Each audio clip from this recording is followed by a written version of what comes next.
I'm Julie Legg, author of The Missing Piece and diagnosed with ADHD at 52. Welcome to ADH Difference. Now, today's episode is going to be a little bit different and I'm looking forward to it.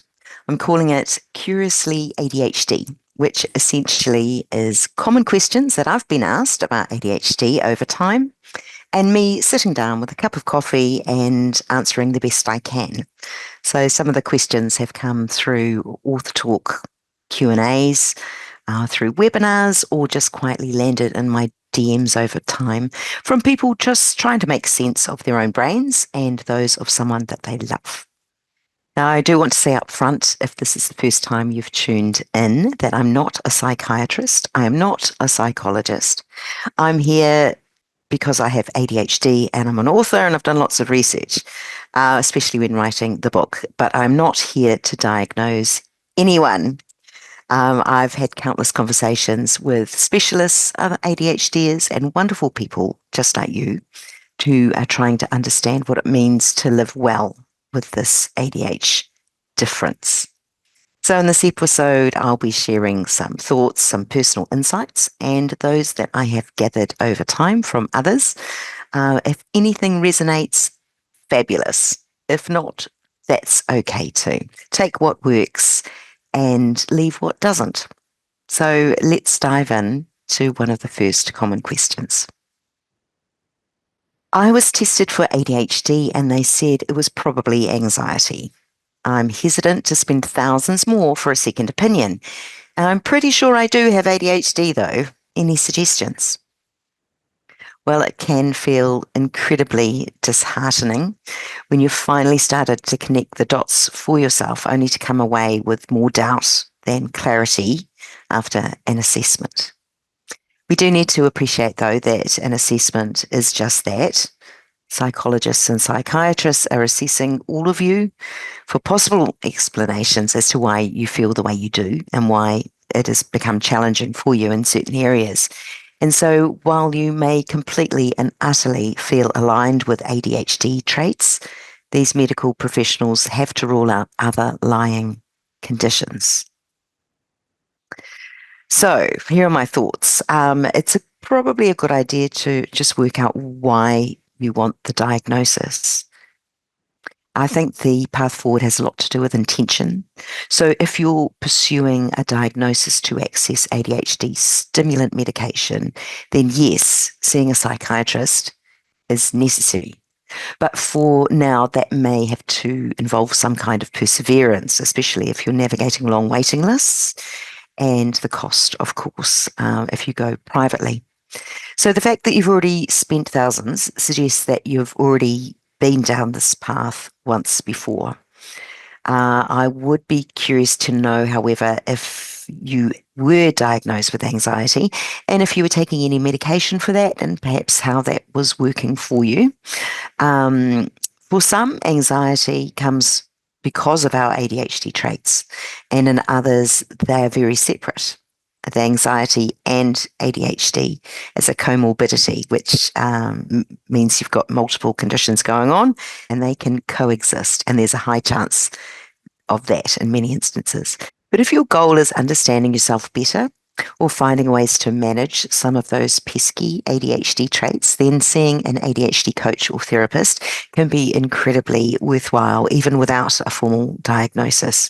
If you resonate with ADHD traits, the chances are relatively high that some of the strategies that you can implement that suit ADHDers will work for you, whether you're formally diagnosed or not. So there are some tools you can have a look at if you're not ready to commit to another assessment. For example, there's a self-assessment tool, the likes of an ADHD screener that ADHD New Zealand has on its website. It's widely used and visited, and I'll put that in the show notes. You can ask a medical professional about the DIVA-5, which is a diagnostic interview for ADHD adults specifically. It's not taking into consideration any other conditions. It's ADHD specific. So it's structured and it's evidence-based.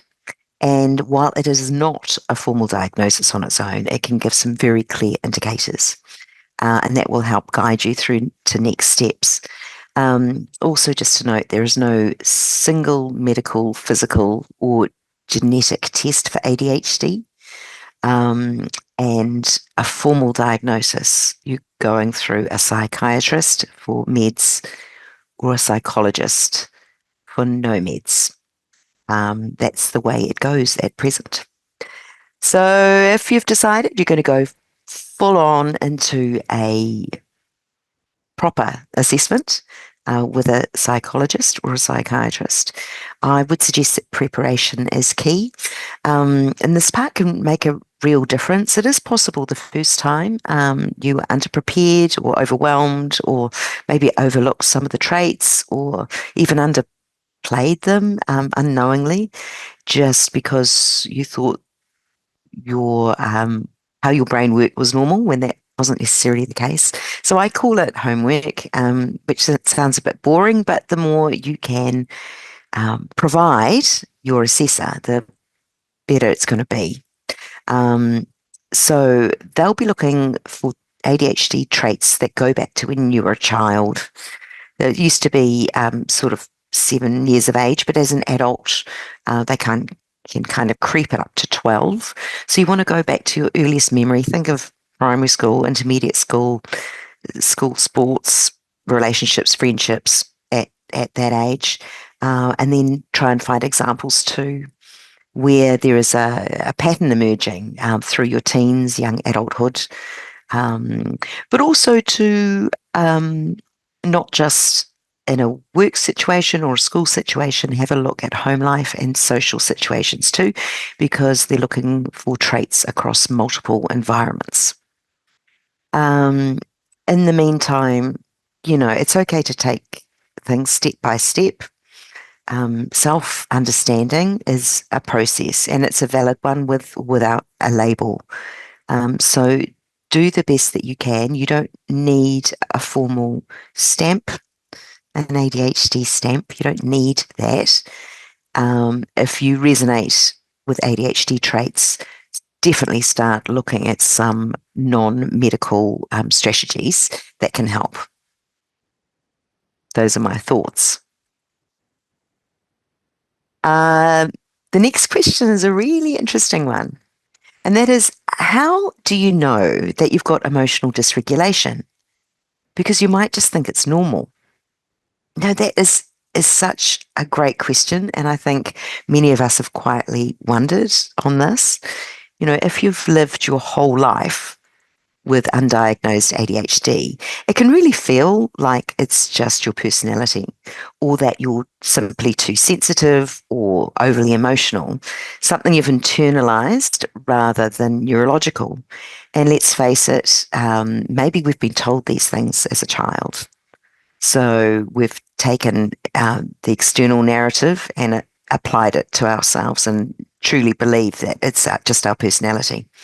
So it is tricky, but perhaps others may have noticed, or you've sensed in yourself, that you get upset over the smallest things, which is a frustrating thing to hear.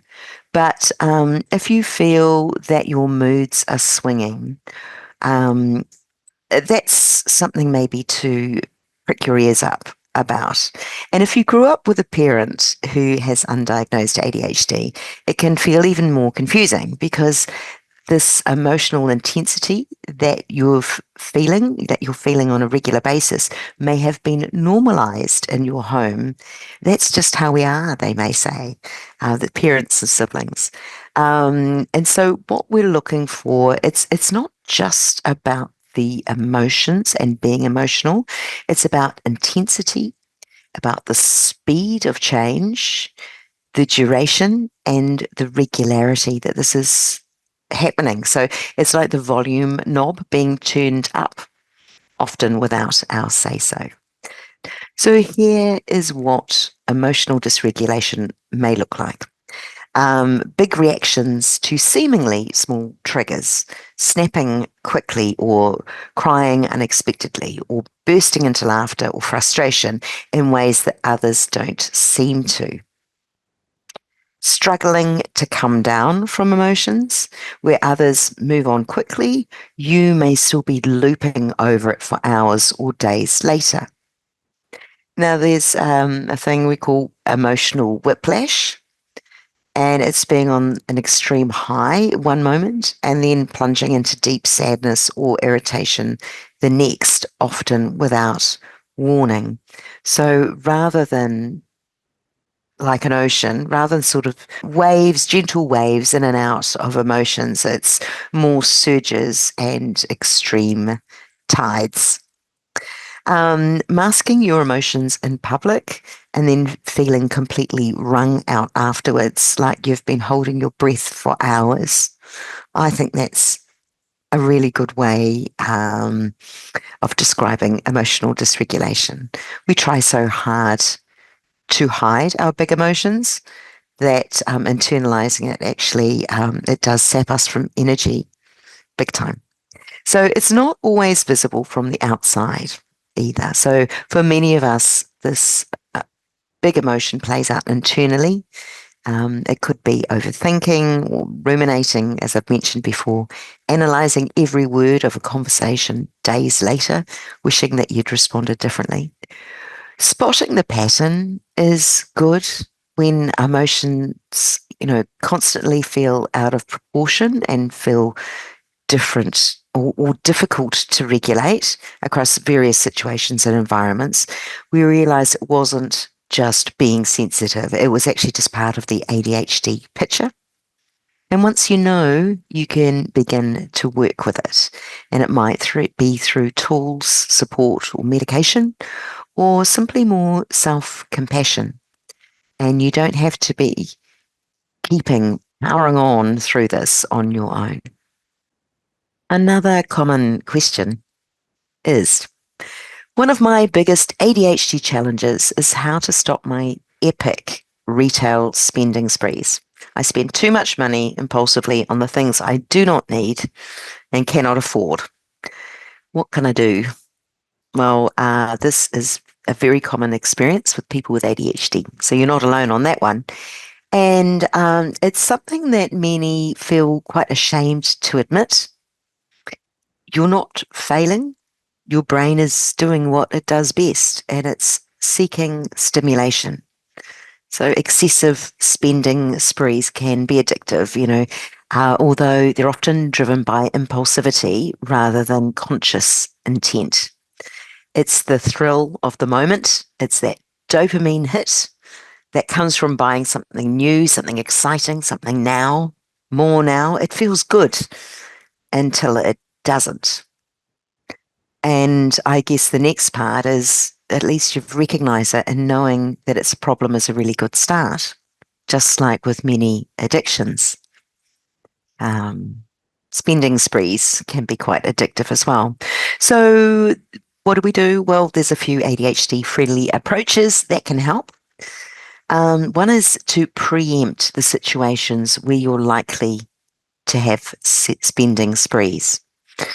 Um, you've probably already had a sense of when, but maybe it's late at night, or whether you're feeling lonely, or whether you're wanting to go and celebrate something, and you deserve a treat, or maybe it's after a hard day and feel that you deserve a pick me up. Maybe it's on payday with that sudden rush of possibility. So recognizing when this is likely to happen, and then once those patterns have been recognized, get ready for the temptation.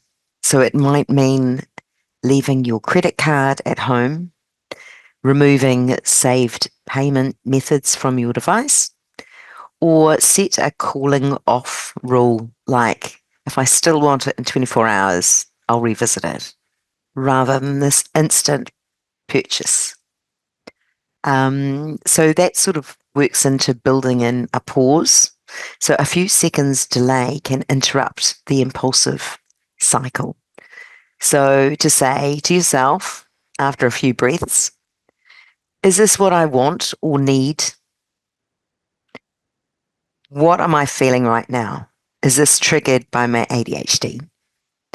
And would I still want this tomorrow? The goal isn't never to buy anything again, it's to sort of reclaim that space between impulse and action.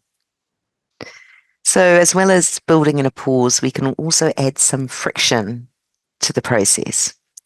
And I guess it's just making it slightly harder to spend without some thought. So, you could use a prepaid debit card with a weekly limit, or only spending cash that you put in an envelope and you've saved up for it. So you go out with a certain amount in your little cash envelope. It could be turning off sort of the autofill details online. So it's not so easy just to quickly buy now. And maybe have a think about unsubscribing from some marketing emails or unfollow some tempting brands on social media that you know are trip hazards for you. And I guess it's finding alternative dopamine hits. The impulsivity comes from a place that we feel really good now, and that's so valid. So, what else can we do to give ourselves a similar lift? Now, by now, you may have a list of dopamine hits on your hit list, or if not, you should go looking for some healthy ones. It might be a burst of music of your favorite album, and movement, a creative activity that you love to do, calling someone for a chat, or scrolling through the things you could buy without buying, like window shopping with guardrails. If you are already in financial trouble, you don't have to face it alone. It's a very scary space to be in, but there are financial mentors who can help, or an ADHD coach, or community support that can help you find ways to rebuild and reframe without the shame. Even just having someone to check in on you can help make the spiral feel less overwhelming. And lastly, be kind to yourself. It's not that you're being bad with money, it's about living in a world that's not built for ADHD brains. While you're doing your best, you're already taking the first step, bringing awareness into the pattern. But from here, it's about building in small supports over time that work with your brain, not against it. I've had multiple questions from those without ADHD about this. I think my partner has ADHD, but I don't know how to broach the subject. The truth is, ADHD can look different in everyone, and it often goes undetected in women, especially when it shows up as emotional sensitivity or mental fatigue or forgetfulness or overwhelm. And these traits can be misread by others and by the person experiencing them. They can, again, consider them as character flaws or moodiness, where in fact they could be signs of a brain working incredibly hard just to keep up. So treat lightly. For someone who already feels overwhelmed, raising the idea of ADHD could feel confronting, even if your intention is purely supportive. So, if their behavior is being self destructive or impacting on work or home relationships, if you feel the need to want to help guide them to a safer space, that is good. After all, for many of us with ADHD, there can be denial. No, I'm just fine. When actually things, they're probably more drowning in issues, or they aren't in a space to consider that there may be some underlying brain wiring differences there that may explain some of the challenges that they're facing. So rather than saying, I think you've got ADHD, consider opening up a little gentle or a curious conversation grounded in shared experience and empathy. So, some ideas, for example, starting with connection, not correction, um, rather than focusing on a diagnosis. You're not there to do that, but you can focus on exploration. So, something like, I've been reading more about ADHD and have come across this thing that really resonated. It so reminds me of how you've been feeling lately, or how you've been describing those feelings. And it just made me think. Um, Connecting and doing something together. No one likes to be accused of anything or accused of having ADHD if it's something that they haven't really explored before. And you can use real moments for gentle bridges. Maybe a conversation like, the other day when you said you felt your brain was going nonstop, or it's really frustrating, forgetting all those small things. I read somewhere that explained it really well. It's should we listen to the podcast together? Um, and it can feel more validating than critical. And then I'd suggest that you plant the seed and then step back. I know for me with ADHD, sometimes I need time to process things. You can offer a resource, a podcast, a video, an article, or even just a sentence that may have stayed with you, and then give them space. ADHD awareness is something that people connect with in their own time, not when they feel pressured. I'd also suggest that you keep the tone open and team based. After all, you're in a partnership. So each ADHD journey is unique, and it certainly is a journey. And your partner may really appreciate not walking it alone. Your support and someone who's really willing to learn with them and to work together as a team, to stay open to honest and non-judgmental feedback can make all the difference for them. So it's not about fixing your partner. It's about creating a space for curiosity and for growth, and maybe even some self-compassion where there's been self-criticism. Should you say anything at all? Well, that really depends on your dynamic. You know your relationship with your partner. But if it can come from a place of respect and patience and kindness, and that you're not trying to label them, but you're offering them a language for things they might already be feeling, that can be very powerful. Sometimes one of the greatest gifts is simply to say, you're not imagining it, you're not broken, and you're not alone. I'm here with you, and we'll work it together. And the last question for this session of Curiously ADHD is this. I was diagnosed with ADHD when I lived overseas. I have the reports and I've come back to New Zealand, and now I have to get reassessed before I can access medication. Well, yes, very frustrating. And you're not alone in that. Coming back to New Zealand with a confirmed ADHD diagnosis and still having to go through that reassessment can feel like you're stuck in limbo, especially if you've already found a treatment that works for you overseas. So, first things first is, I think, to hang on to those reports. Even if they're not enough on their own to assess medication, they're incredibly valuable in speeding things up once you do get in front of a prescriber or an assessor. So bring them to your GP early on, get registered with a GP, get to know your local doctor. Some GPs are more ADHD aware and able to refer more quickly, or look at going through the private system, go directly to a psychiatrist where wait times could be shorter.